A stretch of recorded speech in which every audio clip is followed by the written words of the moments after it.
Hello, everybody. Welcome to this week's episode of News for Normies, where I bring you the week's worth of news in a relatively short time frame.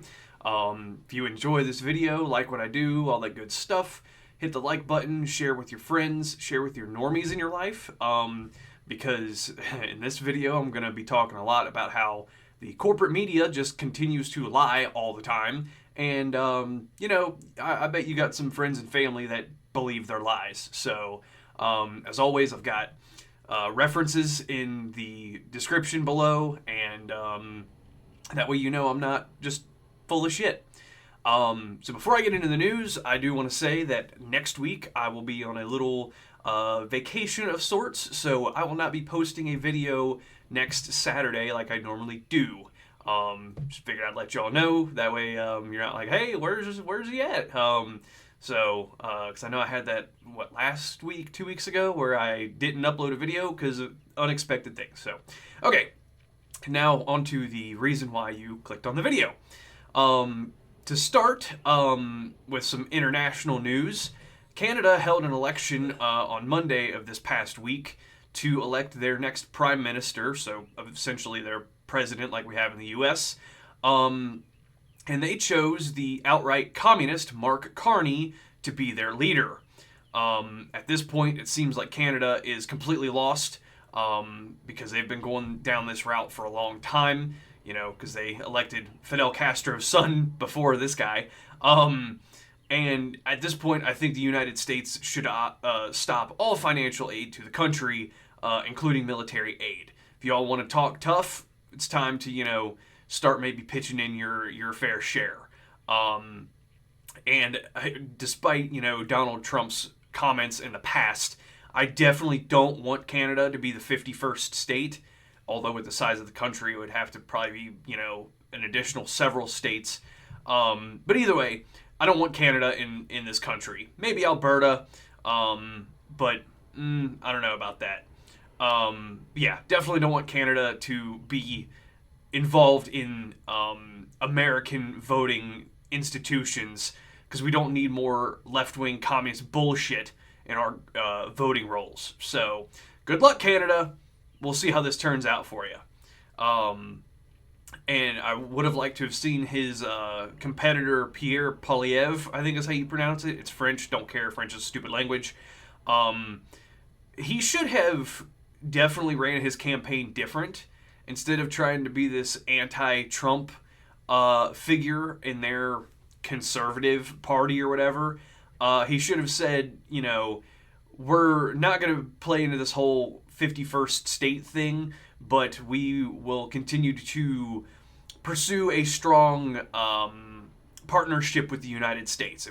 I think if he would have ran on something like that, that might have resonated with people a little bit more, but I don't know. I live in America, not Canada, so if you are Canadian and somehow watching this, because Canadian government controls all information in and out of that country, let me know your thoughts. Or if you're a Canadian expat living in the U.S., let me know your thoughts down below too. Because I would like to learn a little bit more about the Canadian mindset, I suppose. So some more, I guess, international news, because this took place in Australia, but it has ties back to the U.S. Virginia Giuffre, I think is how you pronounce it. If I'm mispronouncing that, I apologize. Who is a top whistleblower and longtime victim of Jeffrey Epstein, has allegedly taken her own life this week. Apparently, she was involved in a vehicular accident involving a school bus in Australia that caused some head injuries, and strangely, doctors said that she suffered kidney failure after this. I think I'm getting this right. Also, it is alleged that Giuffre was going through custody battles with her kids. So she definitely had, a lot of stress if she was dealing with a custody battle, and a lot of long-time trauma from being a victim of Jeffrey Epstein. Definitely could add up to, wanting to just check out. Weirdly, though, a former tweet from Giuffre has resurfaced from her saying that she was not suicidal. However, that tweet was from 2019, so, a lot of things can change in 5.5, 6 years. Now, anything relating to Jeffrey Epstein like this definitely makes people raise an eyebrow, because it's like, did this real, top whistleblower and longtime victim actually kill herself, or was there some sort of, deep state interference involved? I mean, we all know the CIA killed Kennedy, so it wouldn't be surprised if very powerful, unknown people orchestrated this to happen too. I just want to know how Hillary Clinton got a bus driver's license in Australia. That's weird. But I think the bigger problem here is that the Trump administration has still not released all of the Epstein files, even though they campaigned on doing that in the election cycle, and it is very telling as to why they haven't released it. Talking to you, Pam Bondi, maybe if you got off of Fox News and actually did your fucking job, we can get some answers about this. So, moving on, this has been man, I don't want to say fun because children are involved in this, but yeah, I really don't have a good way to segue into this, so I'll just get right into it. Buffalo police detective Richard High, also known by his YouTube channel Angry Cops, blew the whistle on Unsubscribed podcast a week ago today about Buffalo public schools deliberately withholding evidence of the abuse of children, including an attempted child abduction of 2 kids while they were in school. Since the first video was posted on YouTube from the podcast, X, formerly Twitter, has been on fire lighting up the Buffalo public schools and subsequently the local news station WKBW.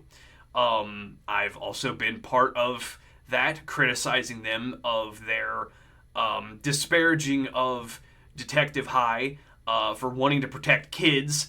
But in the video, he said that he thought that there would be some backlash from the police department on him for doing so. But in a follow-up video he did on a separate podcast, they asked him about that, and to their credit, the Buffalo Police Department has had his back this entire way through. So good on you, Buffalo Police Department, for backing Detective High. And shame on the Buffalo Public Schools and WKBW, specifically Ed Dranch over there, for, instead of releasing articles or videos criticizing the schools for, neglecting kids, they tried to smear this guy instead. So shame on you, do better, or just get off a camera because you're not worthy of being a journalist. So if you haven't seen the Unsubscribed wow, my audio just peaked there. If you haven't seen the Unsubscribed podcast video that I'm talking about, I'm going to link that down below. I'm going to link another video from a podcast called the Freedom Friends Podcast, where Richard High did a little bit of a follow-up about that, and I'm also going to link the X accounts of the Buffalo Public Schools and WKBW if you would like to let them know your opinions on the matter. Of course, be respectful. Do not threaten people, obviously, because that is illegal. But if you want to let your opinions be known, I will link that stuff down below as well. Okay, so buckle up for this, because this next couple of stories involve a lot about immigration stuff going on in the U.S. President Trump's first 100 days has passed. I think it was Wednesday was officially the 100-day mark. And the press has been lighting him up for the things he has done so far. Personally, if I had to give the Trump administration a grade, I'd give it a C+. They've done very well on immigration, as that was a big issue that Trump campaigned on in the election cycle. And we've seen like a 99% plus decrease in illegal immigration into the country, as well as very significant deportations. Now, in that regard, we haven't at least been told publicly that there have been mass deportations of illegals, but who's to say that there's been a lot of people that haven't just self-deported? Also, the jobs report came in for April showing that 177,000 jobs were added, breaking the projected number of 135,000. Maybe that has to do with a lot of the tariff stuff, companies moving their stuff back into the U.S. because they don't want to pay high taxes to import stuff from overseas, but who knows, just speculating there. So that's the good part. However, the part where I give him, I guess, demerits on this, gas and groceries are still roughly where they were before the election. I've personally seen the price of eggs come down slightly since Trump first took office again. And the Ukraine war is still going on, although this past week there was a deal finally agreed on between Ukraine and the United States on rare earth minerals, so that's good. And like I said before, the Epstein files still haven't been released. So, it's very telling on why they're hiding this, because in my opinion, it implicates several high up Republicans probably in the Epstein things too. Now, also interestingly, this is telling about the Democrat Party, not necessarily related to, well, no, it is still related to Trump's first 100 days because it's only been about 100 days. The Trump administration has seen a record number of lawsuits against them in the first 100 days, and and this is a key one here, nearly 40% of all unified injunctions ever filed against a president has come in the last 100 or so days. So almost half of all unified injunctions against a president has come in the last almost 3.5 months. That's very telling about the Democrat Party and their loyalties and priorities as politicians, as public servants. And this is why I always rail up against the Democrat Party, because they are traitors to this country, in my opinion. Okay. So, speaking of deportations and immigration, liberals are showing their hand again that they really do prioritize foreign nationals over Americans. Corporate media is simultaneously criticizing Trump for deporting a Detroit woman with her child in tow, and deporting a separate couple who decided to leave their child in America. So, again, it is obvious that on the left, Donald Trump can do nothing right, and he's damned if you do, damned if you don't in the eyes of the left. And that's why I appreciate him just flying in the face of them, especially the interview he did the other day with ABC, where he just basically called them out to their face. If you've heard about the Detroit woman, she's actually an illegal alien from Guatemala who accidentally went into Canada, so it seems those lunatics don't want illegals in their country either. And I was just thinking about this the other day too. Don't forget that under the Clinton administration, they sent in guys with MP5s to deport a Cuban child back to Cuba.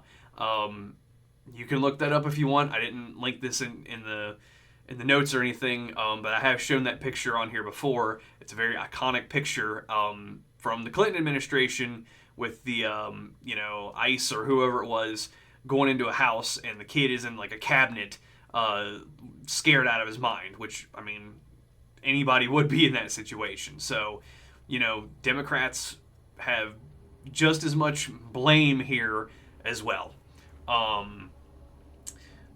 Moving on, I don't understand how this guy keeps getting all of the media attention, but he does. New audio has been leaked from a courtroom where the wife of Kilmar Abrego Garcia was begging the judge for a protective order against her husband, Garcia, because of his violent nature toward her. In the audio, she says that he would just wake up sometimes in the middle of the night and just start beating her and stuff. And that one time she was trying to get out of the house and call in for help, and a guy was outside walking his dog and was just like, what do I do? So shame on that guy for not doing anything about that situation. But, that's very telling on where the priorities lie for the Democrat Party. They want violent felons in the country and, claim that they're, just a Maryland man who's a family guy and all this stuff. Like, no. Kilmar Abrego Garcia is a piece of trash and should be sent back to the trash country he came from. End of story. So go ahead, Democrats. Keep on vying for guys like this. It is only going to keep hurting your cause. End of story, I guess.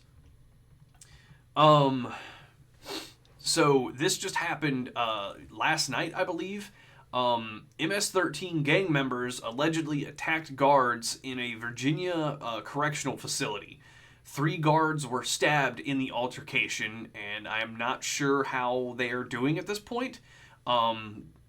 Hopefully they didn't sustain, very serious injuries, but I don't know.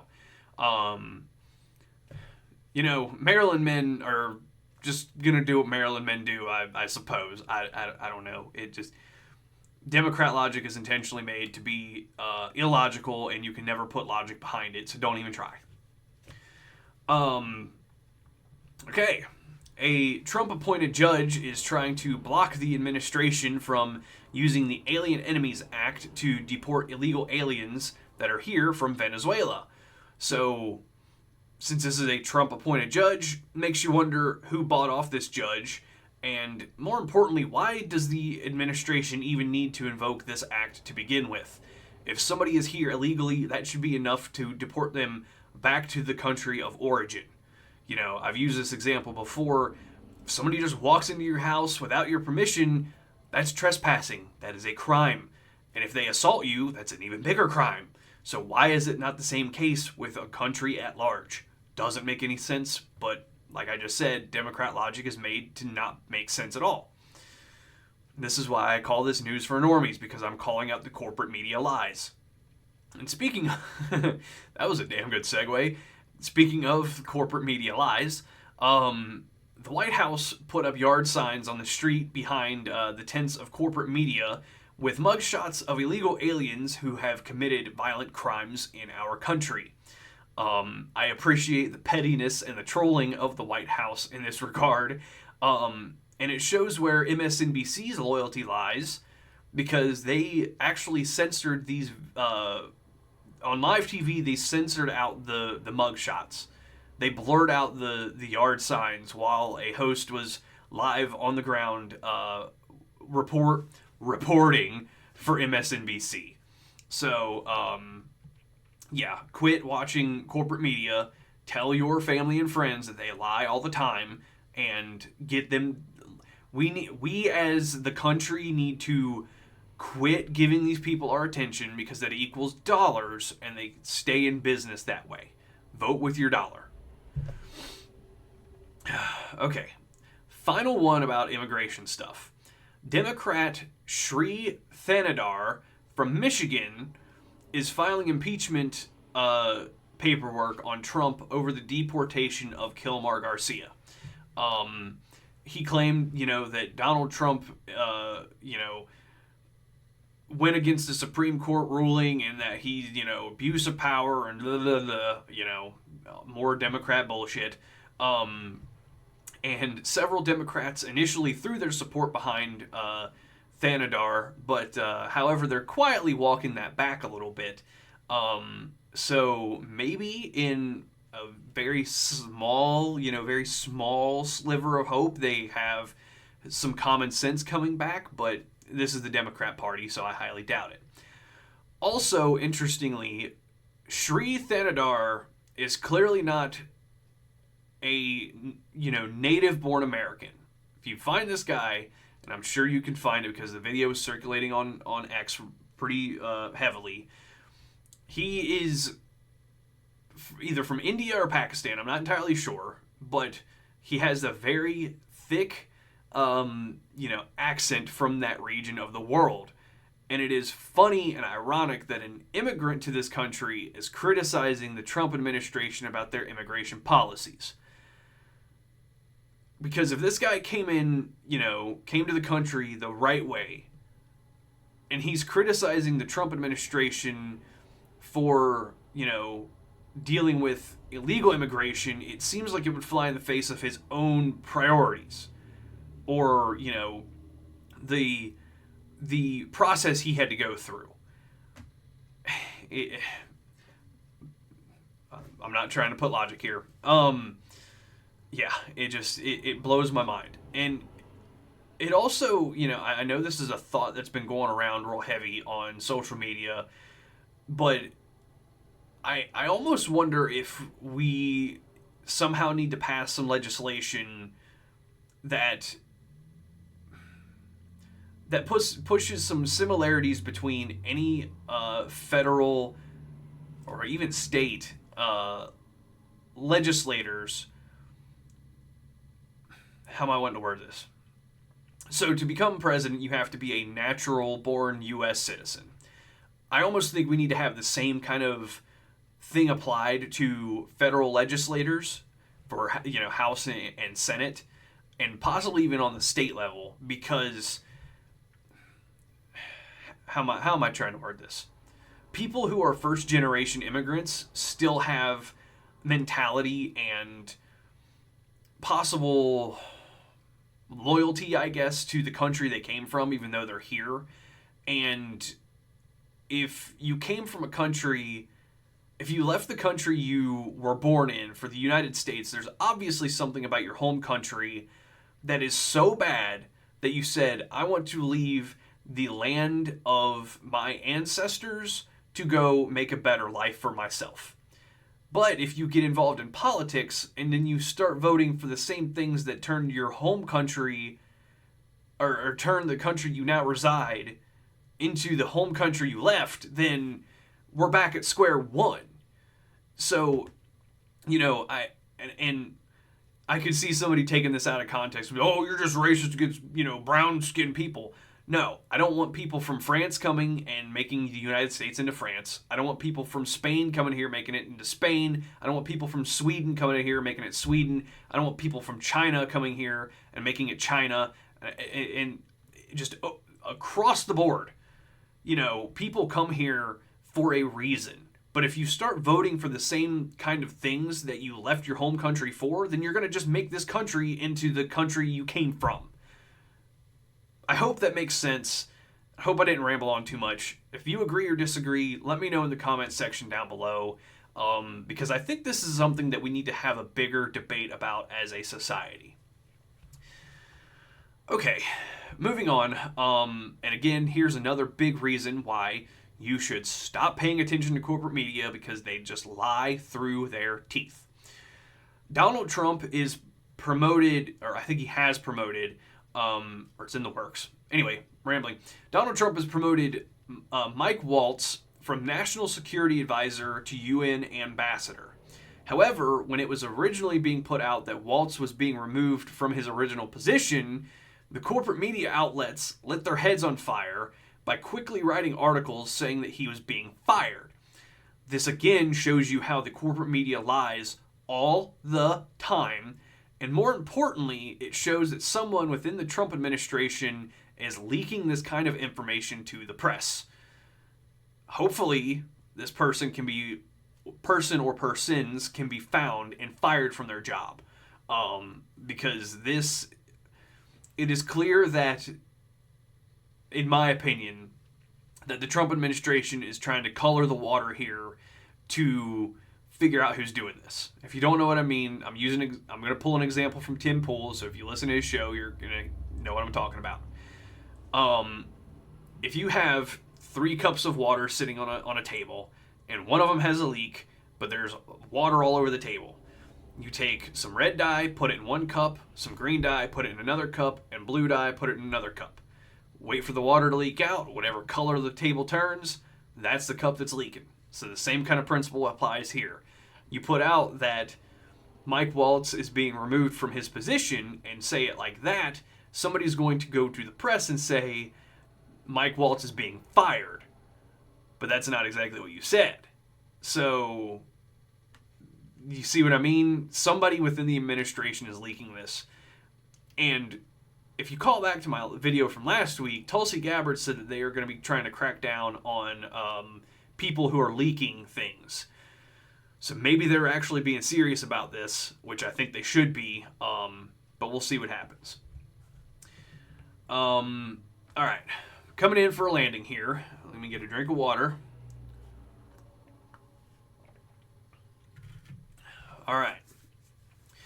So, Illinois Governor J.B. Pritzker gave a press conference this week where he called for people to essentially riot this summer because of Trump. He said, quote, "Never before in my life have I called for mass protest, mass mobilization, for disruption. These Republicans cannot know a moment of peace," end quote. Sounds a lot like Maxine Waters a couple years ago when she said, you know, to get in the faces of Republicans if you see them out in the streets and at restaurants and diners and things like that. So, you know, I love to see all of the tolerance and inclusion from the Democrat Party. This is also funny coming from the governor of a state where several of the former governors have been imprisoned for corruption, and your biggest city looks like a war zone because of gang violence. So, again, I'm linking an article with the video below here if you want to go check that out. And I encourage that you do and share it with your friends and family because this is the Democrat mentality. Now, I have railed on Democrats long enough in this video. It is time to throw some shade at Republicans. The Texas House of Representatives passed Bill 366, which would penalize people who share political advertising that is fake and intended to sway elections without disclosing that it is a fake piece of media or whatever. Therefore, the state government would have to give the okay for people to share things on the internet, such as memes. You have to get an official disclaimer from the state government to do so. This is absolutely unconstitutional, as government would have to give you permission to speak, and this is completely antithetical to the First Amendment. So if you are in Texas, you need to get a hold of your state House of Representatives and let them know that this is not okay and that they will be primaried next time the voting elections come around. And it should be clear at this point that all politicians should be distrusted right off the rip and need to gain the trust of their constituents. Now, some good, sliver of hope here is that it only passed the House of Representatives, so it would need to pass the state Senate and be signed by the governor, which I could see Governor Greg Wheelchair Abbott signing off on. So if you live in Texas, get a hold of your, state politicians and let them know that you do not approve of this, and that should they pass this, or if it's your House representative who's voted on this, that they will be facing challenges in the next election. Get a hold of them and let them know your thoughts. Again, like I said earlier, do not threaten any physical violence or harm because that is illegal. Just let them know you are very upset about this, and if this continues to go forward, that they will face some election competition in the next voting cycle. So that's all I've got for this week. I appreciate everybody for watching and supporting the channel. If you enjoyed this, like I said at the top, hit the like button, share with your friends and family, especially if you live down in Texas, and let me know your thoughts down below. Also, I don't know exactly how to go about this, but it seems to be a popular thing for people to make T-shirts for their, their business or whatever. So I've been kind of thinking about maybe trying to make a T-shirt or two for the channel here. So if that is something you would like to see in the future, let me know as well, and I might have to look into that somehow. So yeah, that's all I've got. Hit the like button, share, subscribe. Follow me on the social medias. I'll link all those down below too, especially on X. I've been a lot more active on there this past week, and would like to see some more genuine engagement, I guess, on X, because a lot of times it's just a ton of bots. So With that being said, I'll see you everybody in 2 weeks because I'll be out next week. Take care, God bless, and I'll see you all then. Thank you.